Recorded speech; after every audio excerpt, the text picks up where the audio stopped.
Coming up on the Suze Orman Show. Are you working hard for your money, but your money isn't working hard for you? What you need to know. Also, a Susie follow-up. I was pretty honest with them, brutally honest of, our situation, which is bad. When they say the truth will set you free, it most certainly will. And you ask me, can I afford it? I want to buy a custom-built in-ground swimming pool with the fence, the landscaping, the heater, the cover, the deep end, the diving board, a lap lane, everything.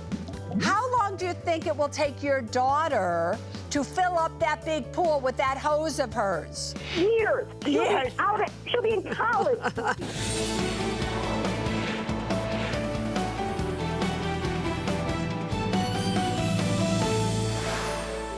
Hi, everybody. I'm Suze Orman, and you are watching The Suze Orman Show tonight. I want to ask you a question. Are you lazy when it comes to your money? Yeah, you heard that right. Are you a financial couch potato, so to speak? So what am I talking about? It has dawned on me over the last quite a few shows that so many of you work so hard for your money, 40, 60, 80 hours a week, 1, 2, and 3 jobs. You work so hard for your money, but you aren't asking your money to work hard for you. You're lazy with it. You don't seem to care about it in terms of, you maybe put it in your 401k plan, but you leave it in cash. Or you get insurance to cover your family, but you don't get enough. You don't want to do the work to look at your situation and ask yourself the questions, do I have enough of an emergency fund? Do I have the proper insurance? Am I investing so that one day my money really can carry me versus me carrying my money? But no, it's just easier to work and put it off and think, it doesn't matter. I'll get around to it. Wrong. Every single day that you waste, every single day that you are lazy, every single day that you don't take the time to open your statement, see what it's doing, see where you've got everything going, you are wasting valuable time. Because remember, time is the most important ingredient in any financial freedom recipe. It's time for your money to compound, time for your money to grow. When you make small amounts turn into large amounts, but then you wait until you are 55 or 60 or 65, and then you start to look at it and go, oh my God, what am I going to do? And then you start to work and work and work with your money, but you can't make it grow because there isn't enough to make it grow. Why? Because you were lazy during your younger years doing something that you thought was more important than learning about the money that you make. So I'm simply asking you, can you get up off that couch? Can you start exercising your intelligence when it comes to money so that one day when you ask me, Susie, how am I doing? I can say you are doing great, my friend. Bianca in New York, you are on the Suze Orman Show. Hi, Susie. How are you? I'm great, Bianca. What can I do for you tonight?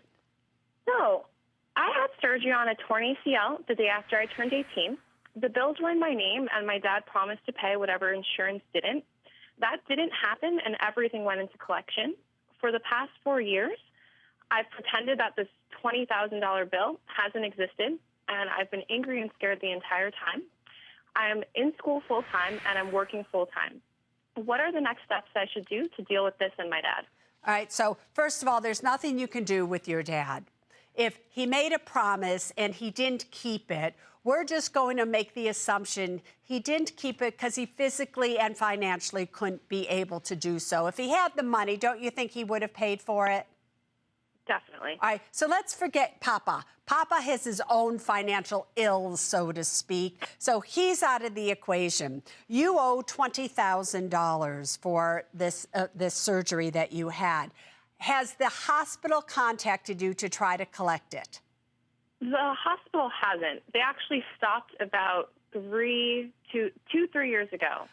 And why is it then that you want to open this up and deal with it now?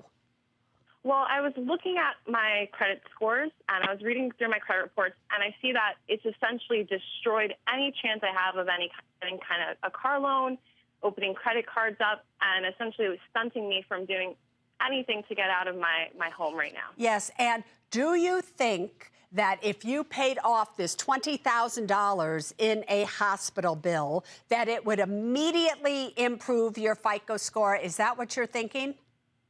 I would hope so. What if I told you you are wrong?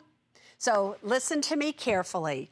When you have something that has been on your credit report for past 90 or 120 days, it has already done its damage. You may not have known about it because 3 years ago you probably weren't checking your FICO score, but that's when the damage occurred. Now, if you were to pay it off, you would not see any change at all in your FICO score because now it has already been on there so long that it won't count. I would just sit there and do nothing with it unless the creditors start to come after you and call you. If they're not, just wait, because there will be a period of time where you will be past the statute of limitations, and it's not that far off. It might be another 2 or 3 years that legally they cannot come after you for this money at all. So just be a little bit patient and let's see what happens.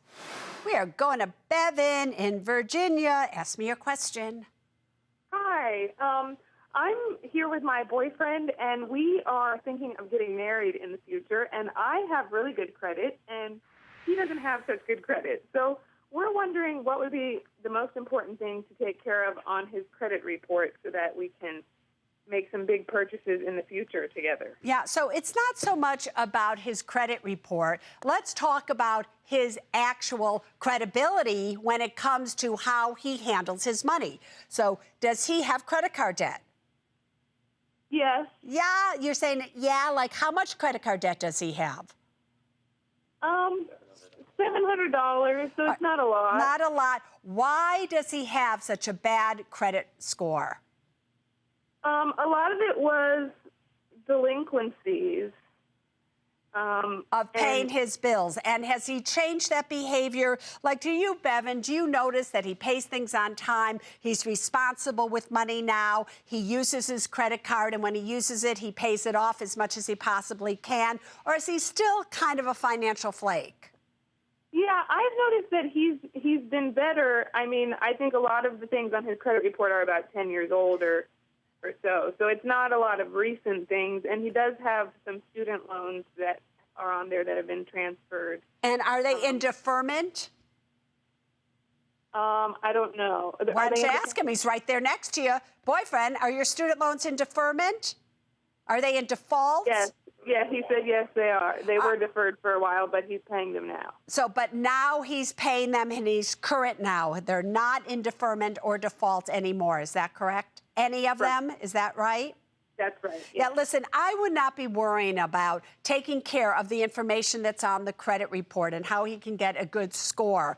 That will come in time. He should get himself out of credit card debt. He should never carry a credit balance. He should always pay his bills on time. He should never go over his credit limit. He should never be late with a student loan payment. And in time, he will get a good score. So you're just going to have to wait till that day comes. We are going to Florida. Patricia, ask me your question. Hi, Susie. I'm getting a $750,000 life insurance policy on myself. I have a choice of getting a standard 20-year term, which will be $166 a month, or a complete return of money policy, which will be $566 a month, but I would get back all of the money I paid into it in 20 years, which is about $136,000. And I do think there's a very good chance I would outlive the policy. So does it make sense to pay more per month to get a complete return of the money? Patricia, let me just ask you a question. Yeah. You think by paying $400 more a month now, that in 20 years from now, that it's a good deal because why? Your insurance company will give you all that money back, or $136,000 that you would have put in, correct? Yeah, I would get it all back if I didn't invest it on my own every month going forward. Yeah, but what if you did invest it every single month going forward for 20 years? Do you have any idea what you would have if you did that? I know I would have more. I don't know how much more. And I also worry, would I actually do that every month? Would I be that conscientious? I would hope you would be that conscientious, because you could just take that $400 a month, automatically put it into a Roth IRA. You could actually put more than that if you wanted to, but just let's say you did $400 a month every single month for the next 20 years, averaging just about a 6% annual average rate of return, which isn't that much. Not that much. Girlfriend, you would have $185,000 tax-free. Tax-free. And so, and if things go bad and you don't have that kind of money to put in, that means you wouldn't have the $400 extra to put into your term insurance policy either. Do you understand? So then you wouldn't get that much money back, because I'm sure there's a clause in your insurance policy that says you have to keep it for the entire time paying that to get the money back. Is that correct? Yes. Oh, yes, there is. So you would be forced to be paying that. And you know what they're counting on? I'll tell you what they're counting on. They're counting on 5 years from now, 10 years from now, you cannot afford $566 a month. And therefore, what happens to you? You lose it all. So are you kidding me? Here's what you're going to do. You are going to do a 20-year level term. You are going to pay for it like that. You are not going to do a return of premium policy. Do you understand that? And you are simply going to invest the difference as long as you possibly can into a Roth IRA. Up next, a Susie follow-up.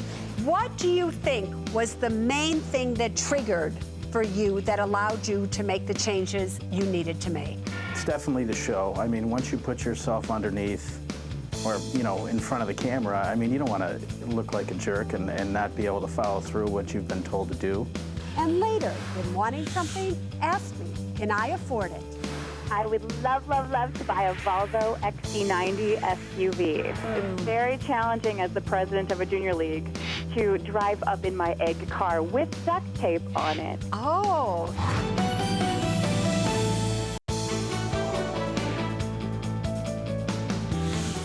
Welcome back, everybody, to a Susie follow-up with one of my favorite one-on-ones, Jason. Jason and his wife, Mary, they made great money, but they couldn't make a dent in their $57,000 of credit card debt. Jason felt he was the cause of his family's financial problems, and he wanted to make it right, including cutting his weekly boys' night out. Here's a reminder of his first visit and what I told him to do. Tell everybody what led you to this moment to bring you on to the Suze Orman Show. Well, you know, once we saw the credit card debt rising as much as it was, you know, it was a little shocking once it started to total up. And then we had 2 kids and we were putting through daycare, and you know, I was buying gifts for my wife that I probably shouldn't have, that she probably didn't want in the first place. So, you know, 3 or 4 years down the line, it just got out of control. You currently, according to your expenses, spend $350 a month going out with the boys. Correct. Correct. And when you went over all of your figures to come on to the Suze Orman Show, Yeah. you promised Mary. Yeah. You promised yourself that you were not going to do that anymore, correct? Correct. You're not keeping your word. No, I'm not. You're right. If you can't just do this for yourself, can you do it for your kids? It's done. It's done. It's done. All right. So then if it's done, here's your action plan that I want you to do. From this day forward, Mary is going to take over all 100% of bill paying. You are not going to pay one more bill. Okay. Mary is actually going to put you on an allowance. Good. You are going to stop smoking. Got it. Next, Mary is going to take away all your credit cards. She's going to cut them up, and bam, you are not going to use another piece of plastic again. You will only spend the money that is on your debit card and or that she has given you in cash. I want you to look right in the camera and tell your friends and your wife what you want them to know that you are going to do from this night forward. Go for it. All right, guys.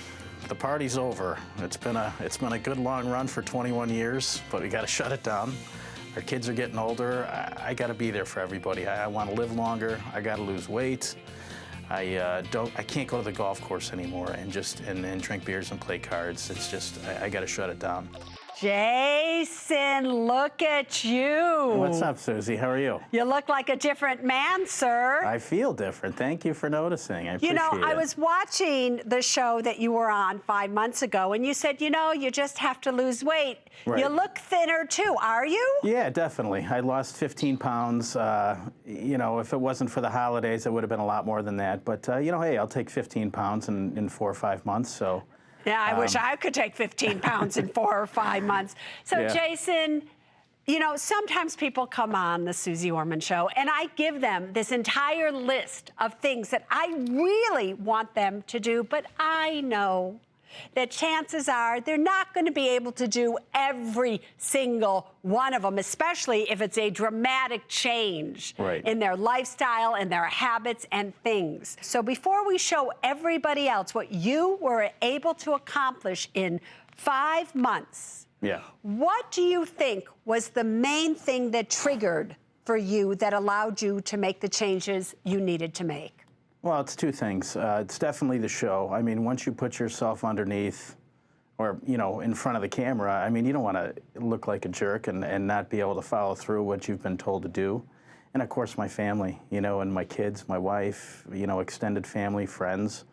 I was pretty honest with them, brutally honest of, our situation, which is bad. It's not it's fixable, but, we were in a rut, so... we're getting where we need to be. We just needed to make the changes. So. Well, I have to tell you, I couldn't be more proud of you if I tried. So I would like to take this opportunity now for you and me to show everybody what was and what is at this moment in time. Take a look, everybody. When Jason came on the show, he had monthly expenses of $7,735. Well, guess what? Jason's expenses today are only $5,773. Monthly deficit. Even though Jason, they were making good money after all the bills and all the money was spent and all the things they were spending it on, they were short $35 a month. Today, they actually have an excess after all bills are paid of almost $2,000 a month. Now, Jace, how does that feel? It feels great. It's like a new life. You had $3,000 in an emergency fund. You now have $5,200 in an emergency fund. You had $111,000 in retirement. You now have $143,000 in retirement. You had $57,000 of credit card debt. You now have $37,863 of credit card debt. So tell everybody how you were able to do that. Well, not all of it was my doing. My parents stepped up. They saw the show. Obviously, we had discussed before I went on the show repercussions that it may have in my personal life. But I said the heck with it. And my parents were so proud of me and what I did on the show, what I said, what my goals were, that, they stepped up and they gave us $12,000 as a gift. So that was beautiful. That was a great start for us. With that $12,000, paid off one of our credit cards, which was our highest interest rate, which saved us $350 a month right there. And then just with the savings and the changes that my wife and I made, we just threw everything we had. Any extra cash whatsoever, we threw into credit cards, just paying more than what the minimums were. So that was basically it. Obviously going out with the guys. Instead of spending $100 approximately going out with the guys on a Friday night, I would get a case of beer and a pack of cigarettes. I know I said I was going to quit smoking, but... I was about to go there next. Have you stopped smoking? I'm smoking every other week. I've probably had, it's probably, 2 packs, a pack and a half a month, so it's not that bad. I mean, it's getting better. Do I need to shut it down? Yes. But they didn't build Rome in a day either, so I'm working on it. But so here's what I have to say. Proud of you. As you continue to go on, the one thing that I would like you to do is when all credit card debt is paid off and everything is done, start working on paying down the mortgage of your home, and hopefully you can do so in enough time that you could refinance at a really low interest rate, because now you're at a relatively high interest rate in terms of what's out there, and that will save you a serious sum of money every single month. So just take a look at that. But really, you're doing so great, Jason. And I want everybody to understand that while it may be true that you don't have parents that are going to give you $12,000, it's not about his parents gave him $12,000. It's about Jason was man enough to stand in his truth. And no matter who you are, when you stand in your truth, the truth, which is powerful, power attracts money to come your way in all kinds of ways that you never expected. I'm sure Jason never expected $12,000 from his parents. I'm sure he's never expected a lot of things that has happened to him, including his 15.5 pounds of weight loss. But the truth, when they say the truth will set you free, it most certainly will. So, Jason, stay in touch with us. We're so proud of you, and forever you will go down in the history of the Suze Orman Show as one of my favorite one-on-ones. Up next, you can't afford to miss. Can I afford it? I want to buy a custom-built in-ground swimming pool with the fence, the landscaping, the heater, the cover, the deep end, the diving board, a lap lane, everything. What are you using now? Oh my gosh, Susie, we have this sad little inflatable wading pool. My kids get concussions jumping into that thing. And later, Can I Afford It, Junior? So you have a perfectly good iPod, correct? Yes. All right, reasonable, I think. What do you want to buy? Volvo XC90 SUV. Trip to Las Vegas. New iPod Touch. Welcome back, everybody, to the Can I Afford It segment. This is where you call in. You tell me what it is that you want to buy, and I tell you if you can afford it or not. Are you ready? Let's go. Carrie, what do you want to buy? I would love, love, love to buy a Volvo XC90 SUV. And why would you love, love, love, love, love to buy it? Oh, because the current car I drive is just absolutely terrible. It looks like an egg, and it has duct tape on it. Looks like I don't put duct tape on my eggs, but it's I'm looking at a picture here. Look at those cool. Are those Chanel glasses? Did I just see you with sunglasses that had the little C on it? Well, they're fake, though. All right, fake. All right. I got it. All right. But you like to look good in things, obviously.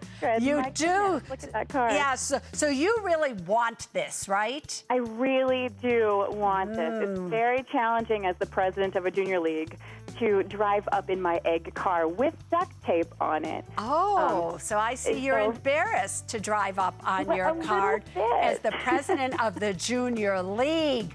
Girlfriend, you better show me the money. Okay, I would love to. Our take home is $5,170 a month. Our expenses are $4,061 a month. Yeah. We have $169K, 30-year fixed mortgage, and $12,000 in credit card debt. And in our savings, we have $16,000 liquid and $93,000 in investments and $104,000 in retirement. And you're 38 years of age, right? Do you have to share? Yes, I am. Listen, don't talk to me about it. I can be your mother here, or maybe even close to your. I am 62 years of age. What are you talking about? Anyway. Wow. Well, see, you're making it look good. You know why? Because I don't have credit card debt. And I have more than just a little bit of money in a savings account. And I don't care what other people think about me when I drive a car. So you want to spend $27,500 on a pre-owned car so you can look good. When I asked you, is this something that you wanted? You said, yeah, I wanted it. But you did not say you needed it, and you are denied. And the reason that you are denied is because you don't have enough money for it, really. You have a mortgage at 4%. You need to refinance that. You're not contributing anything to a Roth IRA. I can go on and on. You have credit card debt. Are you kidding? Get yourself a cheaper car, or just keep the car that you have and put more duct tape on it and drive up to that junior league and be proud, because you're showing them who you are versus what you have that you can't afford. All right, Emily, what do you want to buy? Hi, Susie. Just wanted to say thank you for taking my call. I'm a huge fan. Thank you, Emily. What do you want to buy? I would like to go on a trip to Las Vegas with some of my best girlfriends, and it would cost about $1,000. And do you like to gamble? I do, but it's not my favorite thing. Not but your- and- while you're in and- Las Vegas. And why do you want to go there? Well, I love to travel, and especially to new places that I've never been. And I've never been to Las Vegas and don't want to miss out on going with some of my best friends. All right, but $1,000, girlfriend. Show me the money. Okay. My take-home is $2,330 a month, and my expenses are roughly $562, although I live rent-free. But I do plan on moving out, hopefully in the next year or so. I have no debt currently, and in savings I have about $32,000 liquid, almost $4,000 in investments, and $4,000 in retirement. Yeah, but Emily, you want to move out.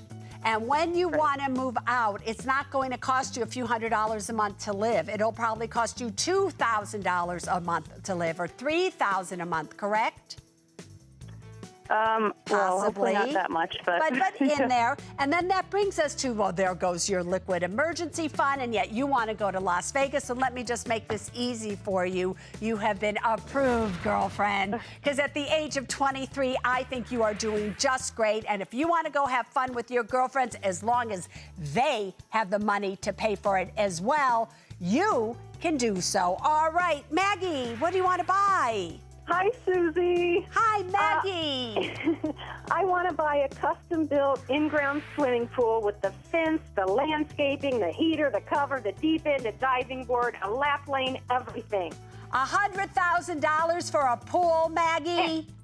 Maybe. I think we can knock a little money off if we don't have the deep end or the diving board, or if we do the landscaping ourselves. We could get it down to about $75,000, I think. All right, but you want to spend currently $100,000. What are you using now? Oh, my gosh, Susie, we have this sad little inflatable wading pool. My kids get concussions jumping into that thing. I It's see. awful. How long do you think it will take your daughter to fill up that big pool with that hose of hers? Years. She'll be in college. All right, Maggie, show me the money, and there better be a lot of it. It's $100,000 that you're asking me for. I just denied somebody for $27,000. Show me the money. Okay, Susie. Our take-home is $15,790 combined. Yep, good. Our expenses a month are $7,900. Yep. We have $262,000 in a 15-year fixed mortgage. We've got a $13,000 car loan at 0%. In savings, we have $147,000 liquid, $212,000 in investments, and $569,000 in retirement. Approved! Maggie, here's the scoop. Sweetheart, even if you pay the $100,000, you have enough of an income coming in. You're still young. You're 38 years of age. You know, it will bring you down there. I think you're doing great. If you really want it, fine, but why not go for the cheaper thing and only do it for $75,000, and then you'll be right on target. All right, it is now time for Can I Afford It Junior. This is where somebody under the age of 16 calls in and asks me if they can afford it or not. This should be interesting. Taylor, what do you want to buy? Hi, Susie. I want to buy the new iPod Touch. Mine's about 4 years old, and the new one is much better. It has a bigger, brighter screen and has more gigabytes. I can use it in school to help with classwork and research. It also has a strap on it to make it easier to carry.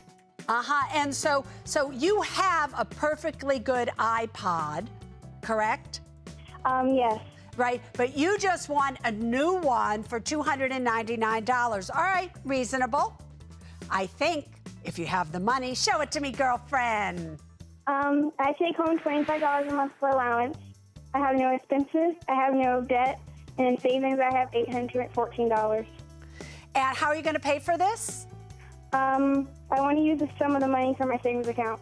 All right, and so I have to ask you a question. What do you do for that $25 a month allowance that you get? I clean up I help my mom clean up the house. So do you feel like you should be paid to help her clean up, or do you think it's just you should be able to do anything and still get an allowance? I think I should be able to be paid to help her clean up. All right, so $25 a month. You want to spend $300 of the $800 that you have, and you want to know if you can afford it or not. You are denied. Now, let me tell you why. Listen to me, Taylor. You can't take almost 40% of the amount of money that you have in savings to spend on something that you don't need. You already have this thing. Yes, it's not the latest, it's not the coolest, but 40%. If it had been 10%, if it had been 5%, I would have probably said approved. But 40%, you would have to work 11 months cleaning the house to pay for this. So that is a waste of money, girlfriend, and I have to teach you good money behaviors now, or you never know what can happen to you. Hope you understand that. Want to be part of the Can I Afford It segment? All you have to do is go to my website, susieorman.com, and you'll find the information that you need to know there to come and play with me right here. And if we choose you, hit it, Kyle. Oh, look what he's doing now.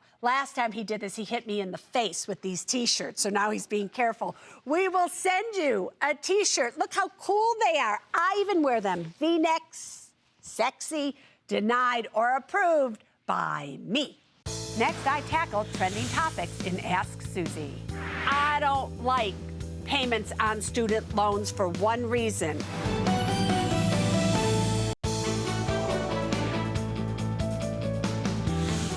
Welcome back, everybody. Here we are in the control room at CNBC headquarters. So many ways for you to reach me. You take a look at your screen right now. You can send in an email. You can join me on Facebook. Or if you send in a tweet and put hashtag Ask Susie, it comes to us right here. And if we choose it, your tweet will be on the air. Let's see what's trending right now. We have it, Sarah Jean K. Hubby wants to take out a loan to pay off all our school debt. That way we only have one monthly payment, good or bad. Well, you know, Sarah Jean K., I don't like payments on student loans for one reason, because in no cases, or almost all of the cases, they are not dischargeable in bankruptcy. So if you get in trouble and you can't make those school loan payments, what are you going to do? If you're able to pay them off, take out a loan, hopefully at a low interest rate currently, and you get in trouble, chances are you're going to be able to bankrupt that loan. So I like options here in case something happens. You get sick, you're in an accident, you lose a job, you never know what can happen in life. So yeah, I think it's a good idea. Let's see what else is trending. At DFL, which figure should I use to calculate an emergency fund? Income or expenses? My expenses are just 70% of my income. I like that, DFL. Listen, your emergency fund is made up of money that you need to pay your everyday expenses. Those expenses are your needs. You need to pay your rent or your mortgage. You need to pay your utilities. You need to pay your student loans, your car payment, your cell phone bill, your insurance. Those are needs that you must pay. So it is 8 months of expenses that you need to have set aside. So do it on expenses, not income. Let's go to Annie. Come to us from webcam in Illinois. Girlfriend, what do you need to know? Hi, Susie. I'd like to know if we should pay off our mortgage early. We're 9 years into a 10-year mortgage that we just recently financed a year ago. All right, so here's the question. How much do you owe, number one? We owe $72,000. At what interest rate? 2.85%. All right, so 2.85%. You have 9 years left, and how old are you? 45. All right, 45, so you'll be, what, 55, 54 when you finally pay it off. So here's what I would be telling you. At your age, with such a low amount of money that you currently owe, at a really low interest rate that is tax deductible to you, I have to tell you, I would take that money and I would not waste the closing costs that I paid just a year ago to get that new mortgage. I would take that money and I would be investing it today. You could get 4, 5, or 6% in a dividend yield. You could possibly get growth. Now the winds are into the market. They're blowing you up versus you're working against them. Do you know what I mean? So they're blowing you upstream to where you want to go when it comes to investing. So if I were you, I would not pay off the mortgage and I would keep it like it is, and I would take that money at your age and see how I could make it grow. All right, everybody, let's go back to the studio. Here's what's coming up next. Deb wants to know, Susie, How are we doing? well, if anything happened to Stuart, here you are, not working, not anything in savings, very little in retirement. What would you do, Deb? I don't know. That's what keeps me up at night. Welcome back to the Suze Orman Show. Hi, Susie. My husband and I are 53 years old. We're all over the place with our finances, so much so that it keeps me up at night. We feel our investments have been placed on a set-it-and-forget-it button. Our goal is for my husband to work until 67, then hopefully we can do a little traveling. Susie, how are we doing? Hi, Deb. So you have said it and forgotten all about it, huh? Pretty much so, yes. Pretty much. So, sweetheart, you want to retire. You want Stuart, your husband, to retire in 14 years from now when he's 67. If you were going to give yourself a grade as to do you think that he's going to be able to retire at 67 for the rest of your life, so you're going to be okay no matter what happens, what grade would you give yourself? Probably a D. A D. All right. Let's show everybody what you have going on. Deb and Stuart are married, and they are both 53 years of age. They have $179,000 approximately in retirement, $12,000 in an emergency fund, $56,000 in investments. The great thing is they have no debt, no mortgage, and their home is worth $260,000. But here we are at the age of 53 with a net worth of $500,000. Does that surprise you at all?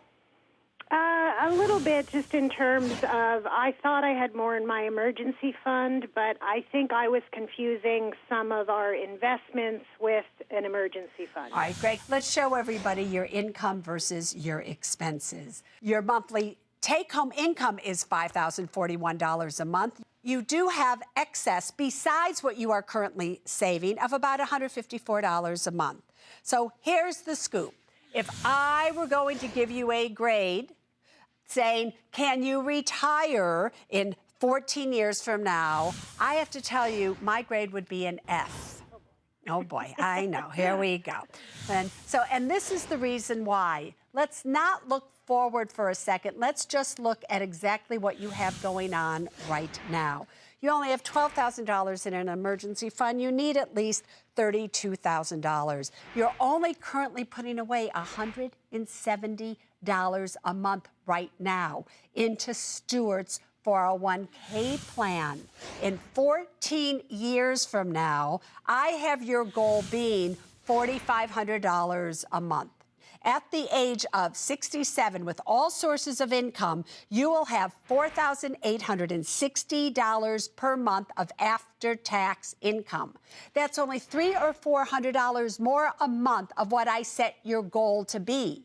But if anything happens to either one of you, now we're in serious trouble because one of you is going to lose a Social Security check, and that brings us all the way down to $3,600 a month, or that puts us $900 a month short of our goal with no room to spare. Do you understand? I do, yes. That is why I gave you an F. So this is your way to an A.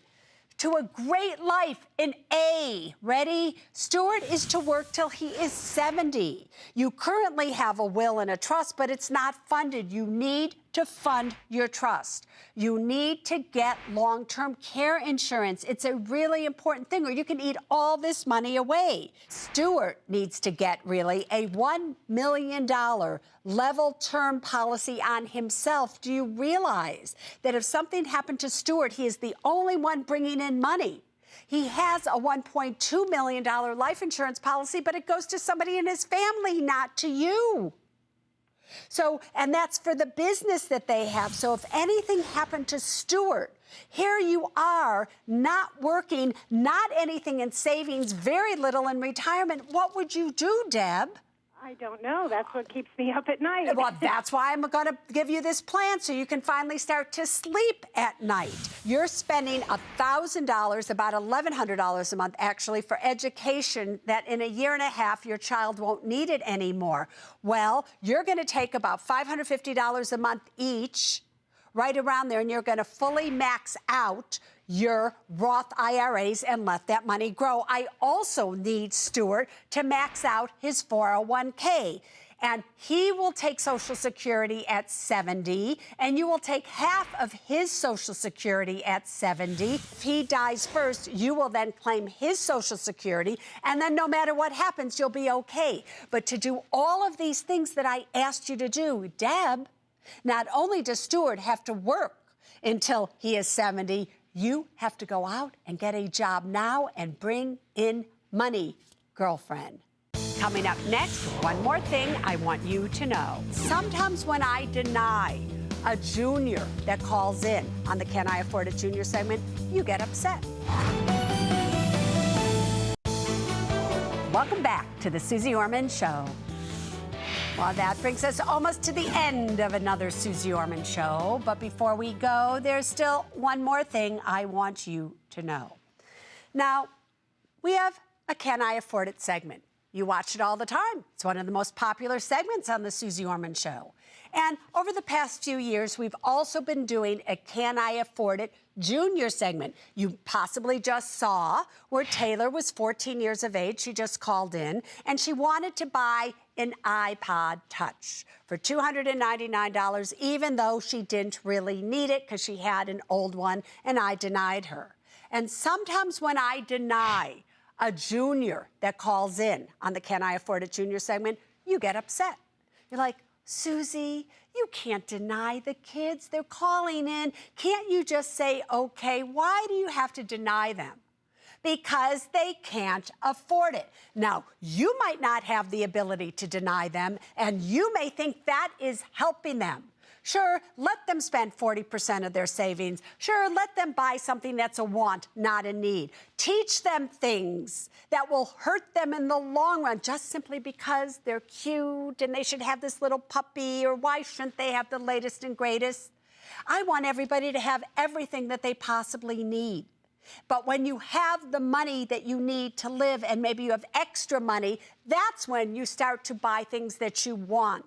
So don't judge me harshly when I deny a junior that calls in. Look at it and go, I wish I could be like that. I want to tell my kids what they need to hear so they can grow up and be as financially savvy as Susie. Now, that would be a good goal if you asked me. Now you know. But until next week, there's only one thing that really matters when it comes to your money, and it is this: people first, then money, then things. Now you stay safe. Bye-bye.